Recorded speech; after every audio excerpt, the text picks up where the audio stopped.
এই লোকটিকে ১৭০ বারের বেশি বিষধর সাপ কামড়েছে, তবু তিনি ১০১ বছর বেঁচে ছিলেন। তার শরীর ছিল অ্যান্টিভেনম সমৃদ্ধ। তিনি নিজের শরীরকে এমনভাবে প্রস্তুত করেছেন যে সাপের বিষও পানি হয়ে যেত। এমনকি তার শরীর থেকে নেওয়া প্লাজমা ব্যবহারে অন্তত ২১ জনের প্রাণ বাঁচিয়েছে।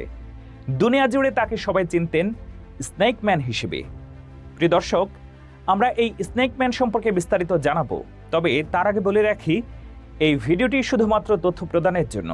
অনুগ্রহপূর্বক কেউ অনুকরণ করতে যাবেন না, এতে আপনার জীবন চলে যেতে পারে।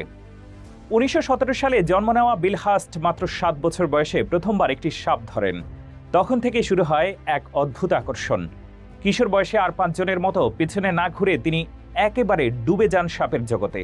পড়াশোনার গণ্ডি ছাড়িয়ে তিনি তৈরি করেন একটি ভ্রাম্যমাণ সাপ প্রদর্শনী দল, যেখানে বিষধর সাপ নিয়ে নানা চমকপ্রদ প্রদর্শনী হতো।